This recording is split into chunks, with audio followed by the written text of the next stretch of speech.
Hello everyone, I hope आप लोग स्वस्थ होंगे और प्रैक्टिस कर रहे होंगे। आज जो हम टॉपिक पढ़ने वाले हैं ग्रुप थियरी के 5th लेक्चर है।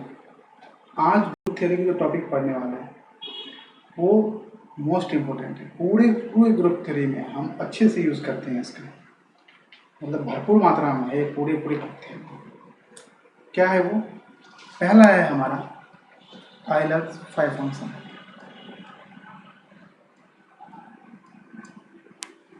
आइलर्स 5 फंक्शन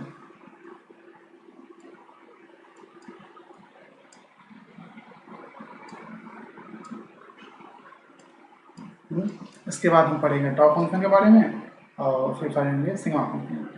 ठीक, पहले हम ये देखते हैं कि डिफाइन कैसे है।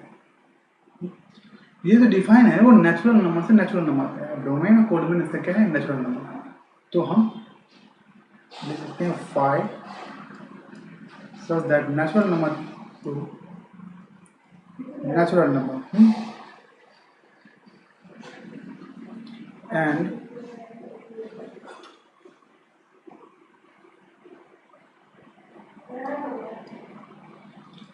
phi of n gives us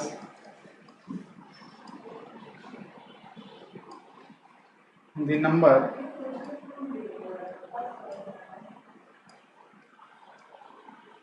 such k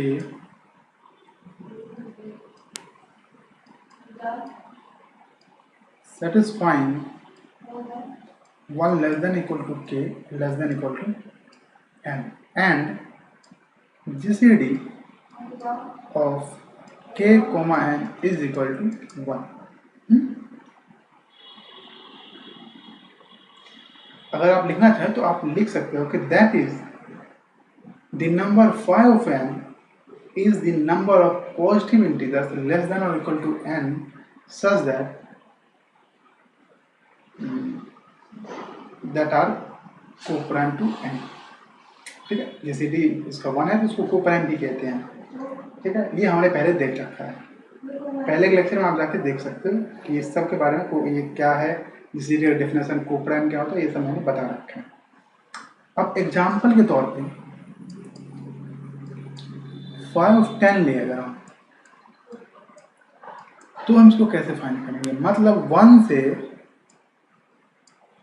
k less than equal to n क्या है यहाँ पे? 10। ये जो k है वो k कैसा है? GCD of k comma 10 is equal to 1 है।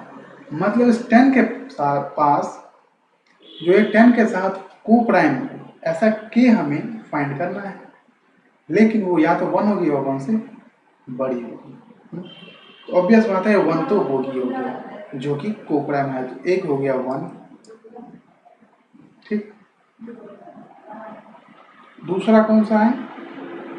दूसरा हो गया 2 नहीं हो सकता क्योंकि GCD 2 आ जाएगा। 3 4 नहीं हो सकता, GCD 2 आ जाएगा। 5 नहीं हो सकता, GCD 5 हो जाएगा। 6 2 आ जाएगा। 7 हो सकता है। 8 नहीं हो सकता, GCD 2 आ जाएगी। 9 हो सकता है। तो ये कितने टोटल हो गए? 4। तो 5 of 10 जो है वो कितने हुए? 4। मतलब 4 नंबर, ये के 4 नंबर हैं इसके पास जो कि जिसकी GCD 1 होता है, किसके साथ? 10 के साथ। ठीक, कि हमने फाइंड कर लिया। अब ये तो हुआ वर्बली, जो कि बाय डेफिनेशन है, हमने वो निकाला। ठीक है, लेकिन इसका अपना एक फॉर्मूला भी है, हम उसका यूज कर सकते हैं। ठीक है, तो फॉर्मूला क्या है वो देखते हैं।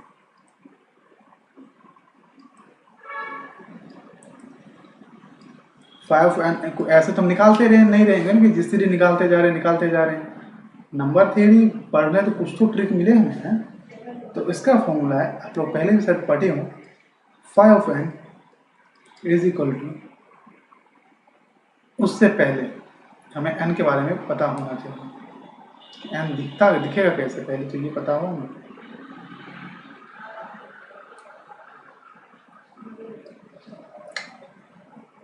If n is equal to कोई सा भी नंबर कोई सा भी नंबर, उसको क्या करना है, सबसे पहले प्राइम में, पिछले लेक्चर में मैंने ये बता रखा था कि कोई भी नेचुरल नंबर हो, मैपिंग यहाँ पे क्या है, नेचुरल नंबर से नेचुरल नंबर है, कोई भी नेचुरल नंबर जो होती है वो प्राइम के फैक्टर में लिखा जा सकता है, ये मैंने पहले बताया, उसी का यूज करेंगे। सबसे पहले n को प्राइम के फैक्टर में लिखो, p1 तो पावर मान लो आप r1 हो, फिर p2 पावर r2, ये सब क्या है, मल्टीपल में है। अप टू मान लेते हैं कि आपके पास pn हो, और n तो हम यूज कर रहे हैं, तो pk हो और rk हो, ठीक है, pk रेस्ट पावर rk। इतने सारे प्राइम है जिसमें हमने फैक्टर कर लिया n को, ठीक। पहला टारगेट हमारा क्या होगा, ये करना। देन 5 ऑफ n कैसे निकलेगा, 5 of n is equal to n into 1 minus 1 upon p1 into 1 minus 1 upon p2, ये सब इंटू में ही चलेगा up to 1 minus 1 upon pk तक, ठीक है। और ये p1 कौन सा है, ये देखो, ये p1 है, ये p2 है, ये pk, ये वाला p यूज कर रहे हैं। पावर r जो है, हम अब देखना लो r1 r2 rk का क्या रोल है। इसका रोल ये है कि हम मान लो अगर 25 है तो 5 इंटू 5 तो नहीं लिखना है ना हमें, तो 5 स्क्वायर लिखेंगे। क्यों, क्योंकि हमें प्राइम फैक्टर का मतलब होता है कि वो यूनिकली एक्सप्रेस होता है, तो जितनी बार प्राइम आए उसके पावर को एक साथ लिखो, दूसरी जगह पर दूसरा प्राइम होना चाहिए कुछ और, ठीक, इस तरह का ये मतलब है इसका, ठीक। एग्जाम्पल हम देखेंगे अभी, जो हमने देखा था 510 का, हम उसका भी देखेंगे। तो ये है हमारा फॉर्मूला, ठीक है। फॉर्मूला समझ आ गया समझ, फॉर्मूला समझ हमारे, ये है मेन फॉर्मूला, इसका हम यूज करेंगे। अब इसका हम एग्जाम्पल बताओ, देखो 510 क्या था, इसका आंसर 4 आ रहा था, इसको निकाल के देखते हैं। इस फॉर्मूले के अकॉर्डिंग मैं 510 का निकालूं तो क्या निकलेगा। सबसे पहले मैंने क्या बोला था, 510 निकालने के लिए n हमारे पास क्या है, 10, इसका प्राइम फैक्टराइजेशन क्या होगा, 2 into 5, 2 raise to power 1, 5 raise to power 1, clear है, ठीक है। अब क्या करना है हमें, 5 ऑफ n का फॉर्मूला क्या था, सबसे पहले n लिखना है into 1 minus 1 upon p1 into 1 minus 1 upon p2। यहाँ पे मैं दो प्राइम है सिर्फ, कौन कौन से, 2 और 5 यूज करते हैं। n क्या है, 10, 1 माइनस 1/2 इंटू 1 माइनस 1/5। सिंपल है। अब क्या करना है, बोर्ड मार्क्स बचपन से पढ़ते आए, यूज को लोग पहले ब्रैकेट वाली चीजें करेंगे, तो हो गया 2 minus 1 upon 2 into 5 minus 1 upon 5, तो हो गया 10 इंटू 1/2 इंटू 4 अपॉन 5। 2 ये डिवाइड करेंगे तो 5 और 5 गया, 5 से तो आंसर आया। इस फॉर्मूले से यूज करो फिर भी 4 ही आया। अब अगर आप प्रीवियस में देखो, हमने जीसीडी लेके देखा फिर भी हमारा क्या आया, 4 ही आया। लेकिन अब आपको लग रहा है कि सर यहाँ पे तो लेंदी लगा हमें ये प्रोसेस। ये लेंदी इसलिए लगा क्योंकि आपको 510 का आंसर दिख गया जीसीडी में 4। अगर यहीं पर मैं 5 ऐसा कुछ पूछ दूं कि 1,10,599 समथिंग दे दूं, क्या करोगे उसके साथ। फॉर्मूले लगाने के अलावा कोई ऑप्शन नहीं है, एक एक करके तो वो वही बात हो गई कि भूसे में सुई ढूंढ रहे हैं, तो उसका कोई मतलब नहीं। इसलिए फॉर्मूला जब भी बनाया जाता है वो एक शॉर्ट ट्रिक होता है, ठीक है। चलिए अब इस आइलर 5 फंक्शन जो है इसकी कुछ प्रॉपर्टीज है, हम उसको देखते हैं, और अगर कुछ शॉर्ट ट्रिक है तो हम उसको भी देखेंगे। पहली प्रॉपर्टीज क्या है, 5 हमारा क्या है,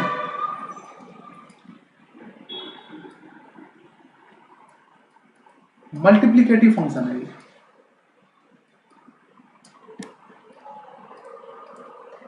मल्टीप्लिकेटिव फंक्शन का क्या मतलब है, मतलब है एक्सप्लिट हो जाएगा, मतलब 5 ऑफ mn दैट इज लगा लेते हैं, ठीक। 5 of mn is equal to 5 of m into phi of n if GCD of m को एन इक्वल टू 1। अरे कहाँ गया 1। ठीक है। पहली प्रॉपर्टी क्या है याद रखेंगे, हायर फाई फंक्शन जो है वो क्या है, मल्टीप्लिकेटिव फंक्शन है।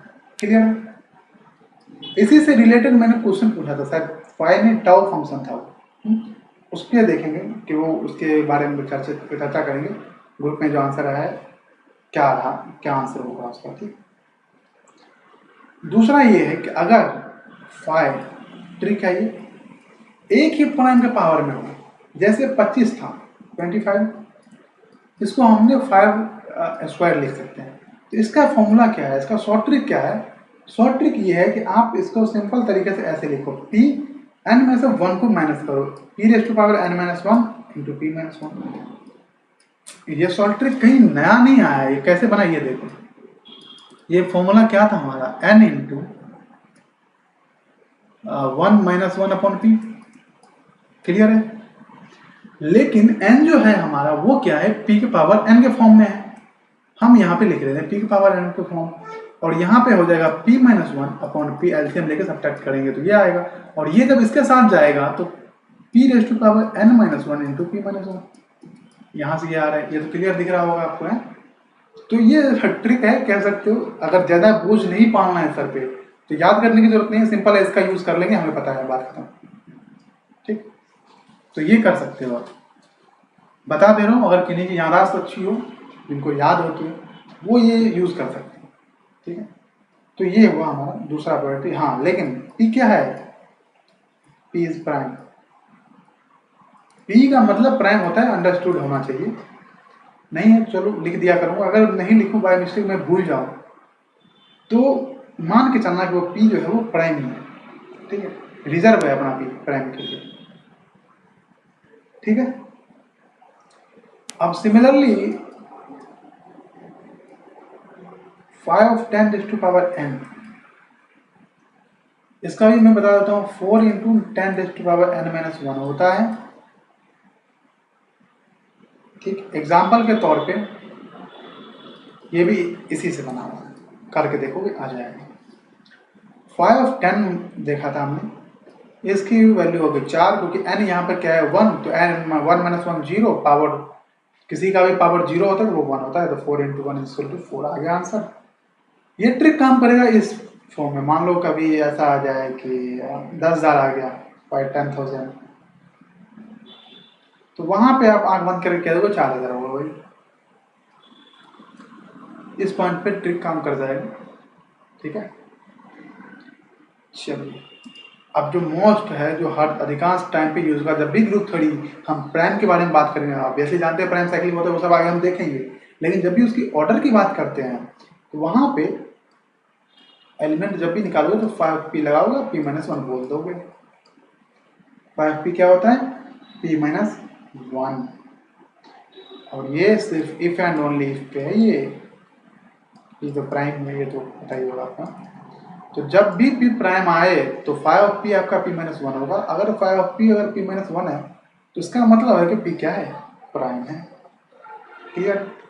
चलिए, phi of 2 raise to power n है, उसका भी है 2 raise to power n minus 1। उसका भी सेम लॉजिक वही है कि जब भी करोगे कि 2 रेज़ टू पावर n होगा, 1 माइनस 1/2 करोगे तो ये एलसीएम लेने पर तो 1 आ जाता है, तो ये इसके साथ चला जाएगा, 10 माइनस 1 हो जाएगा, कॉमन है, दिख रहा होगा ये। ठीक। अब मोस्ट इंपोर्टेंट प्रॉपर्टी है जो कि पीवाईक्यू में भी पूछा गया है कि फाई ऑफ n जो है, क्या ये ऑलवेज इवन होता है या फिर ऑड भी होता है? सोचो, phi of n is always even और मे बी ऑड। सोचो क्या होगा। अगर कोई कह रहा है कि ऑलवेज इवन होगा तो भाई साहब मुझे जरा इसका जवाब दे दीजिएगा, फाई ऑफ 2 क्या होगा फिर? ये तो 1 होता है और 1 तो इवन होता नहीं। तो कंडीशन है phi of n is even, सही है, for all n greater than 2। ठीक है, ये कंडीशन है। तो एग्जाम में इस बात को ध्यान देना कि कोई कंडीशन जो है ना वो बहुत इंपॉर्टेंट रोल प्ले करता है। अब बात वही हो गया कि भाई खाना तब खाना जब खाना पक जाए। खाना तो खा ही सकते हैं, कच्चा भी खा लो, लेकिन कहा क्या गया, कंडीशन क्या है, जब पक जाए। या फिर खाना तब खाना जब खाना ठंडा हो। गर्म खाओगे मुंह जल जाएगा, तो कंडीशन है उस कंडीशन को ध्यान रखना है हमें। तो 5n is even for all n greater than 2 पे। ठीक है, आ गया समझ। अब दूसरा इंपॉर्टेंट क्या है कि 5n जो है ये फंक्शन कैसा है, 1 1 है या ऑन टू है। 5n इज 1 1, पहला क्वेश्चन है मेरा कि 5n इज 1 1।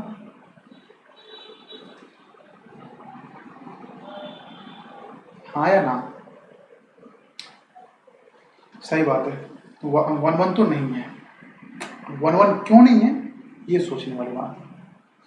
1 1 का मतलब ये होता है कि वो एक जो है दूसरे पर मैप करता है और अलग अलग मैपिंग होती है। जैसे कि मैं क्या कहना चाह रहा हूँ, ये कहना चाह रहा हूँ 5 10 जो है इसकी वैल्यू क्या है 4।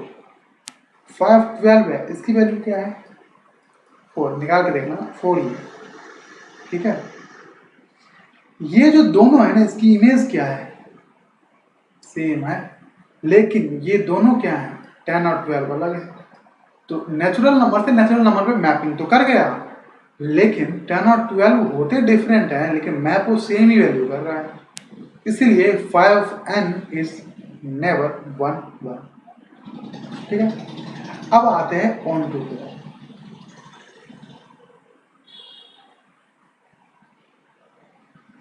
अब ऑन टू क्यों नहीं हो सकता, सोचने वाली बात ये है। इसका आंसर इसी में छुपा हुआ है कि 5n इज इवन है for all n greater than 2 के लिए। तो इसका मतलब इसके पास तो ऑड है ही नहीं, ऑड फंक्शन तो है ही नहीं इसके पास। तो ऑड की इमेज क्या है, मतलब सॉरी प्री इमेज क्या है। अगर कोई y हमें मिल गया कोडोमेन में, तो डोमेन में क्या है और वो y जो है वो ऑड है, तो कोई भी ऐसा नहीं है जिसका इमेज हमें ऑड मिल रहा। तो इवन ऑड कहें तो पूरा नेचुरल नंबर इवन ऑड तो बना है, तो पूरे पूरे ऑड ही हट गया। सो 5 इज नॉट ऑन टू। तो यहां से क्या है 5 of n is neither 1 1 nor on 2। Clear है, 5 of n is neither 1 1 nor on 2। Clear है। अब बस एक छोटा सा डाउट मेरा, वो क्लियर करते चलिए। 5 ऑफ n क्या कभी इंफिनिटी की तरफ जा सकते हैं। 5 ऑफ n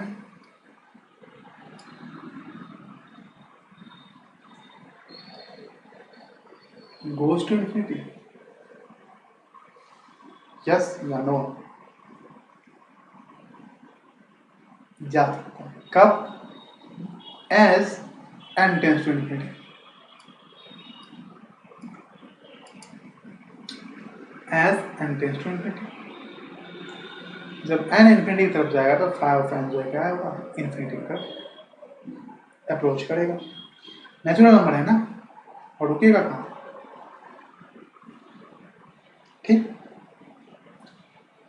अब एक रिजल्ट कॉमन जिसका ध्यान रखना, इफ कोई d डिवाइड्स कर रहा हो n को, देन 5d जो है ना वो भी डिवाइड्स कर देगा 5 n। क्लियर हुआ क्या कह रहा हूँ मैं कह रहा हूँ कि अगर 3 डिवाइड कर रहा है 15 को, तो 5 3 जो है वो डिवाइड कर देगा 5 15 को। चेक करके देख लो कर रहा है या नहीं, कर देगा। ठीक है, बढ़िया रिजल्ट है ये, बढ़िया रिजल्ट है। चलो, तो हमारा ये काम खत्म हुआ। फाइव फंक्शन के बारे में हमने सब कुछ देख लिया कि फाइव फंक्शन क्या होता है। फॉर्मूले याद कर लेना, जो प्रॉपर्टी बताया उसको देख लेना क्या है। ये अधिकांश जगह हम यूज़ करेंगे। फाइव की फॉर्मूला खास करके उस पर ज़्यादा जोड़ देना, वो याद हो। इसके बिना ग्रुप थ्योरी नहीं चलना भाई, ग्रुप थ्योरी के लिए करना ही पड़ेगा वो, और कोई ऑप्शन नहीं है हमारे पास। ठीक है, ठीक है। चलिए अब हमारा नेक्स्ट क्या है, हमारा टाउ फंक्शन। टाउ फंक्शन को क्या कहते हैं बताना जरा। टाउ फंक्शन को क्या कहते हैं? Number of positive divisor of n. चलिए तो लिखते, ये भी कहाँ डिफाइन है, tau such that natural number to natural number, ये भी नेचुरल नंबर से नेचुरल नंबर ही डिफाइन है। उसमें हमने जीसीडी की बात की, को प्राइम की बात की, यहाँ पे हम डिवीजर की बात करेंगे। ठीक है, ठीक। And for any n, and for any n, tau of n gives the number of positive divisors of n including, खुद भी ले रहा है, वन को भी ले रहा है, वन एंड एन।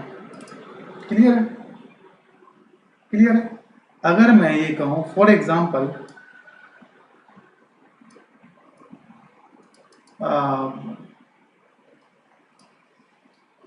टाउ 10 ले लो, कौन कौन डिवाइड कर रहा है, 1 2 5 10, 4 हुआ,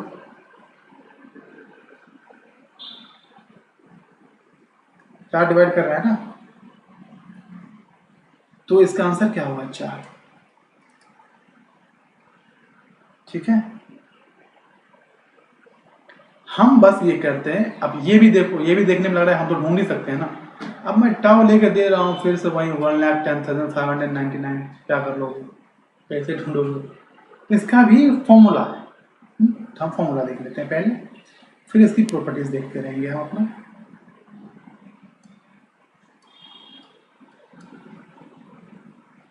फॉर्मूला क्या है, अगर टाउ ऑफ एन निकालना है तो इफ एन के पहले चर्चा करते हैं, एन को सिंपल वही लिखना है, प्राइम फैक्टराइजेशन पहले लिखना है।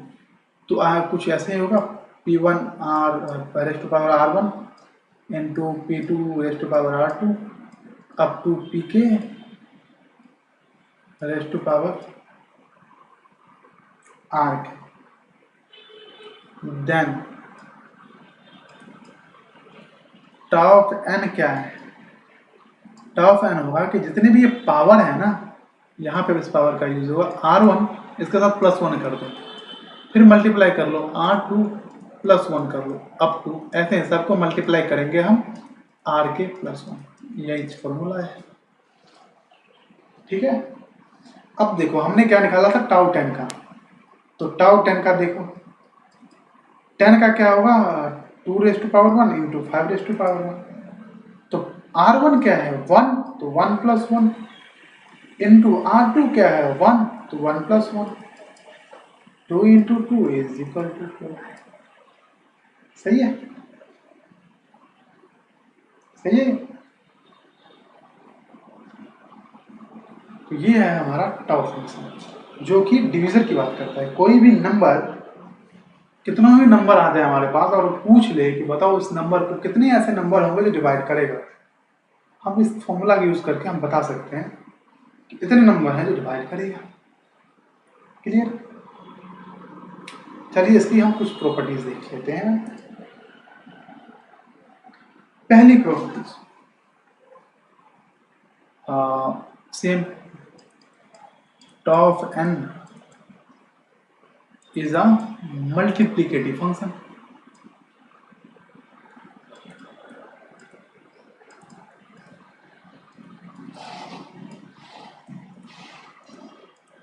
Is a multiplicative function. ठीक है, वही अगर कोई फिर सेम वही लिखेंगे n equal to p raise to power r single prime के पावर में हो तो देन टाउ ऑफ n क्या होगा r plus 1 correct where p is prime.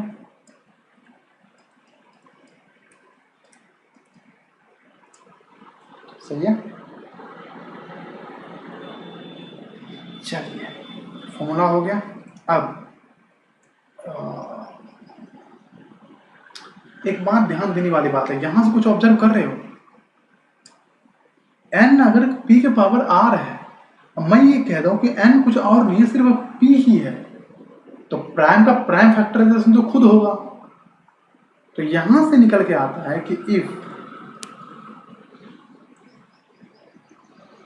और अगर, तो हाँ n अगर प्राइम है, if n is prime then tau of n क्या होगा, p का पावर क्या हो सकता है, n प्राइम खुद ही है तो p का पावर तो 1 ही है, तो 1 प्लस 1 इक्वल टू 2।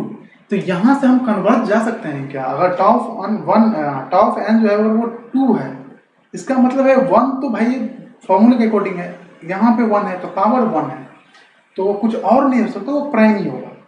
तो यहां से जो हमारा रिजल्ट बनता है वो ये बनता है कि tau of n is 2 if and only if n is a prime। Clear है क्या, आ गया समझ।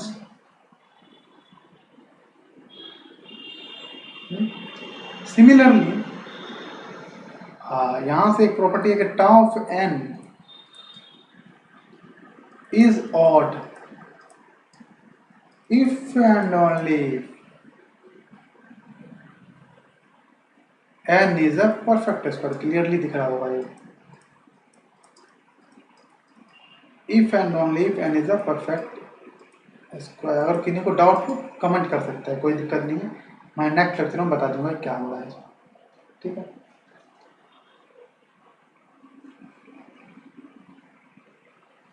अब एक चीज और, इससे ये समझ आ गया कि देखो, हाँ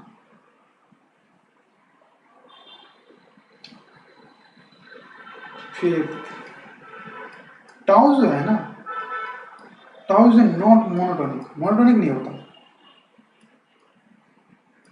क्यों नहीं होगा मोनोटोनिक, बताओ। क्योंकि हमने ये देखा कि टाउ ऑफ 10 जो है इसका आंसर क्या था 4। अब मैं इसी के जस्ट बाद मैं टाउ ऑफ 11 ले लूं तो क्या होगा 2, क्योंकि 11 is a prime number. So we know that tau of n is a 2 if and only if n is a prime. तो यहाँ पे 4 आया, यहाँ पे 2 आ गया, तो मोनोटोनिक तो हो ही नहीं सकता, फिर ऐसे अगले में बढ़ जाएगा कहीं। ठीक है, तो ये मोनोटोनिक नहीं है। अब नेक्स्ट वो क्वेश्चन है जो मैंने ग्रुप में पूछा था। क्वेश्चन क्या था हमारा, टाउ ऑफ n इज 1 पहले तो ये देखते हैं 1 पे ही था, ऑप्शन ये बनाया हुआ था मैंने क्वेश्चन ये देखा था which of the following is are correct. पहला ऑप्शन था tau of n is neither 1 nor 1 दूसरा ऑप्शन था tau of n is 1 but not 1 तीसरा ऑप्शन था tau of n is not 1 but 1 ऐसे ही था। ठीक है, ठीक है, तो इसमें अधिकांश बच्चों ने, सिर्फ एक बच्चा है जिन्होंने सही आंसर दिया, बाकी सबने गलती दिया। ऐसा क्यों, क्योंकि उन्होंने 5 ऑफ n समझ लिया इसको, और देखा कि 5 ऑफ n जो है उसमें 1 1 दोनों नहीं होता, तो हटाओ यहाँ भी नहीं होगा। ऐसा कुछ नहीं होता, जरूरी थोड़ी कि सेम चीज चलता हो हर जगह। चलिए देखते हैं टाउ ऑफ n जो है वो 1 क्यों नहीं है। सेम लॉजिक इसका भी इमेज ला के हम सेम रख देंगे। तो टाउ ऑफ 12 है, इसका इमेज क्या आ रहा है 6, और टाउ ऑफ 20 निकाल लो, इसकी भी इमेज आएगी 6। तो 6 तो सेम है, लेकिन 12 और 20 सेम नहीं है। अरे मतलब वही 1 के लिए क्या होता है 5 फिर यूज करूंगा, आप लोग समझोगे ये है, एफ कर दो, एफ ऑफ एक्स कर दो, f of y, x equal to y, ऐसा कुछ याद आ रहा है? ये तरीका है ना, उसी का यूज कर रहे हैं।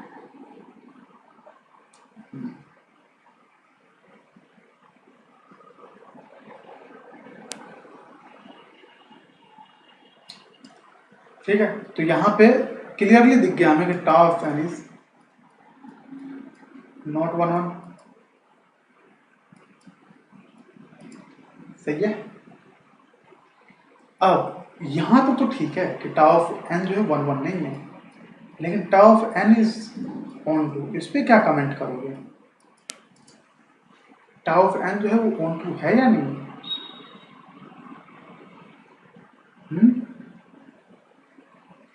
तो इसके दो तरीके हैं समझने का।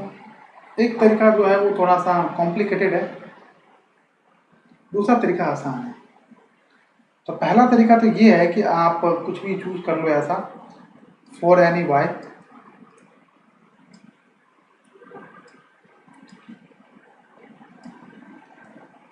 We can easily find x. कैसे? Such that tau x equal to y, ये हमें चाहिए। तो हम एक काम करते हैं, take x equal to 3 raised to power y minus 1, then the only positive integer, मैं दो तरीका बताऊंगा, दोनों में से आपको जो समझ आए आप उसको अपने पास रखिए, दूसरे को छोड़ देना, जरूरत नहीं है सब समझने की। ठीक, मैं इसलिए बता दे रहा हूँ, क्या पता दोनों समझ आ जाए आपको, जो समझ आए उसको रख लेने की जरूरत है। हमें काउंटर पता होना चाहिए, ऐसा है तो क्यों है, ऐसा नहीं है तो क्यों है, सिंपल। ठीक, then the only positive integer factors of x are क्या होगा, 3 power 0, 3 raised to power 1 up to 3 raised to power y minus 1। तो यहाँ से समझ आ गया कि टाउ इज सर्जेक्टिव, मतलब 1 2। ये थोड़ा सा कॉम्प्लिकेटेड होगा, ये सब थोड़ा सा कि क्या हो क्या रहा है इसमें, इस पे ध्यान दो, ये आपकी सबकी इमेज ला कर रख देगा। ठीक है, ये सेटिस्फाई कर जा रहा है। अब एक आसान तरीका है इसका, वो देखते हैं क्या है।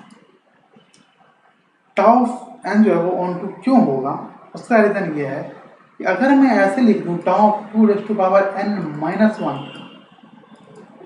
इक्वल टू n, क्योंकि पावर जो है क्या होगा, n minus 1 है, इसमें 1 तो हमें ऐड करना है, तो n आ जाएगा for all n belong to natural number. बताओ कौन सा नेचुरल नंबर मुझे लेके आना है, मैं ले आऊंगा, यही तो करना है, यही करना है ना।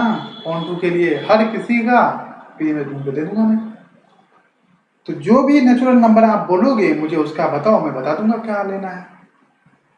बताओ क्या चाहिए, 10,000, 9,999, 2 raised to power, सेम वहीं पे ले रहा था मैं, 3 raised to power y minus 1, ऐसे करके वो भी ले रहा था। वो दिखने में थोड़ा सा कॉम्प्लिकेटेड है क्योंकि वो लैंग्वेज के फॉर्म में लिखा है, ये क्लियरली दिख रहा होगा, है दोनों एक जैसी चीज। वहाँ पे 3 raised to power n minus है, यहाँ पे वो y minus है सॉरी, और यहाँ पे मैंने n जो कि दिख रहा है क्लियर। ठीक है, दोनों एक जैसा ही है। ठीक, चलिए, तो इसका जो आंसर है वो यही है कि tau of n is not 1 1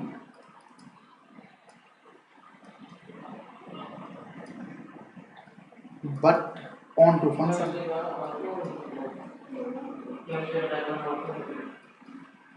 ठीक है, ये है कि आगे समझ।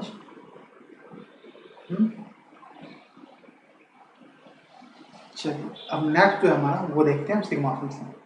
सिग्मा फंक्शन के बाद हम कुछ एग्जांपल करेंगे, फिर देखते हैं क्या होता है सिग्मा फंक्शन।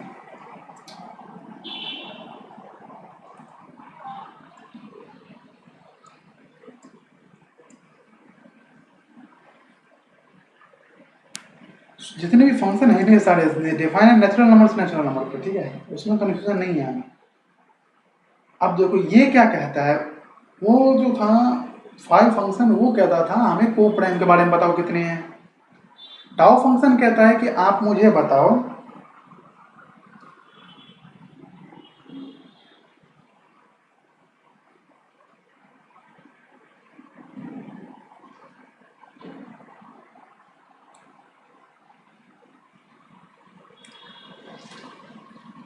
सिग्मा फंक्शन के बारे में हो गया।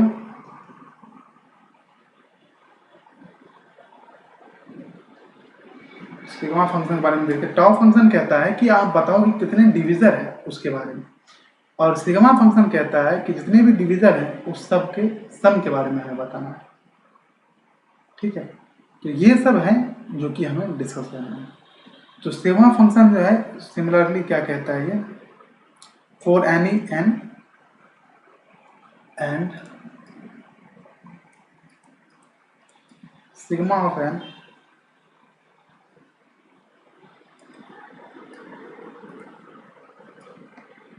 for any n gives the sum of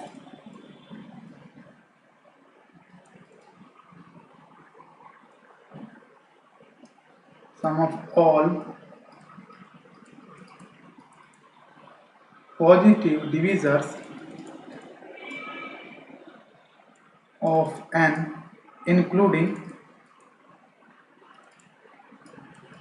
1 and n। ठीक है, 1 को और खुद को भी, 1 तो डिवाइड करता ही है सबको, ठीक है, और खुद से भी खुद डिवाइड करता है, तो कह रहा है उसको भी काउंट करके आप मुझे बताओ, और उस सब के सम के बारे में कह रहा है बताने।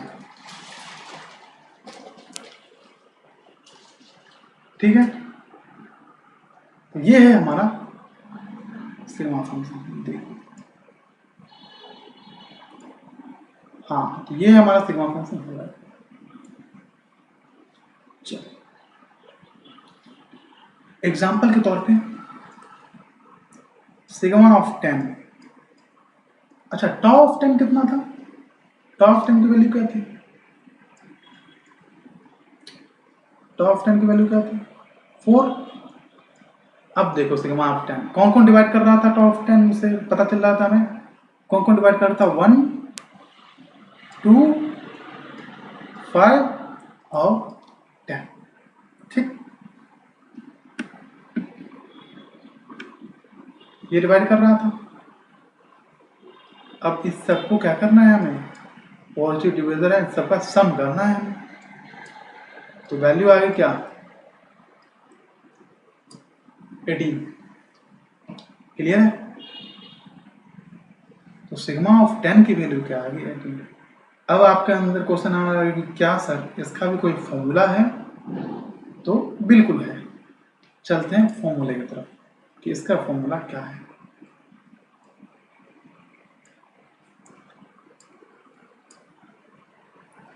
इसका फॉर्मूला है हमारे पास इफ, सबसे पहले जो भी होता है उसको प्राइम फैक्टर्स में हमें लिखना तो है ही, तो n equal to p1 raise to power r1 into p2 raise to power r2 up to pk raise to power rk। ठीक, then sigma of n is equal to p1 r1 plus 1 कर दो -1 upon p1 -1। ठीक है, same process बाकी prime के साथ करो, सबको मल्टीप्लाई कर दो, p2 raise to power r2 plus 1 -1 upon p2 -1 into और अप टू p के रेज टू पावर r के प्लस 1 -1 अपॉन p के -1। सही है, ये है फॉर्मूला। फॉर्मूला देख के डर लग रहा है क्या? देखो ट्रिक क्या है इसको याद करने की, सिंपल है कि जहां पे ये फैक्टर है ना, तो r1 के साथ प्लस 1 हम इसलिए कर रहे हैं ताकि हमें डिवीजन निकले। ऐसे याद करने का तरीका है, लॉजिक ये नहीं है, लेकिन याद करने का तरीका है। प्लस 1 हम क्यों कर रहे हैं यहाँ पे, क्योंकि हम डिवीजर फाइंड करते हैं टाउ फंक्शन के लिए। ठीक, उसके अलावा हर जगह पे -1 लगा दो और नीचे भी P1 -1 कर दो, हर जगह -1 कर दो। ये याद करने का तरीका है, ऐसे याद करो, ठीक है। तो डरने की जरूरत नहीं है, बाकी जब क्वेश्चन हम प्रैक्टिस करेंगे तो हमें याद हो जाएगा।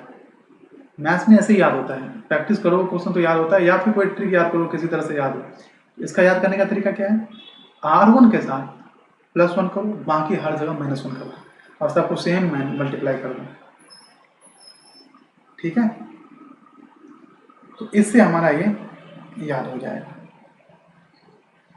अब सिग्मा 10 को हमें इसी फॉर्मूले से निकालना है, तो क्या होगा 10 का तो 2⁻1 इंटू 5⁻1। तो क्या लिखेंगे, क्या मैंने बोला P1 को एज इट इज लिखो, इसके पावर को भी एज इट इज लिखो, इसमें +1 करो, बाकी जगह -1 करो। फिर मल्टीप्लाई लिखो, 5 के पावर 1 लिखो, इसमें 1 ऐड करो, -1 करो, अपॉन में 5 -1, ठीक है। अब देखते हैं आंसर क्या है इसका। 2⁻2 4 -1 अपॉन 2 - 1 1। 5⁻2 2 square 25 -1 upon 5 - 1 4। ये हो गया 3 अपॉन 1 इंटू 3 इंटू 24 अपॉन 4 6 3 6 18। सही है, यहाँ से भी 18 आंसर है, और आप पीछे देख सकते हो हमने डिविजन का जब सम किया था उससे भी 18 आंसर आ रहा है, ठीक है। छोटे नंबर जब डील करना तो ऐसे डील करना, खुद ही जोड़ घटाव कर लेना, लेकिन जब बड़े नंबर हो उसकी वैल्यू को सॉल्व करने के लिए इस फॉर्मूले की जरूरत तो हमें पड़ती है, ठीक है। अब देखते हैं इसकी क्या प्रॉपर्टीज हैं उसके बारे में, ठीक है। सेम पहला प्रॉपर्टी वही है, sigma of n is multiplicative function.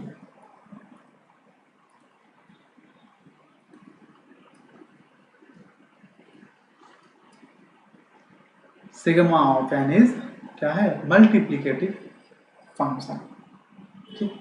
अब सेम वही जो हमने वहां पर देखा था, दूसरा क्या था, if n is to p⁻, single prime के पावर में अगर होगा, then sigma of n is equal to r के साथ 1 ऐड करो, p⁻r +1 -1 अपॉन p -1। यही है, ठीक है, यही है इसका।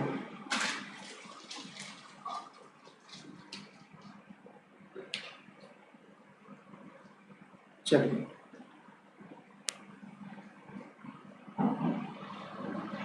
अब इसमें एक चीज आता है, वो है कि ये 1 1 on 2 है या नहीं, ठीक। सबसे पहले तो सिग्मा ऑफ n जो है इज इक्वल टू n+1 होगा, if and only if n+1 n is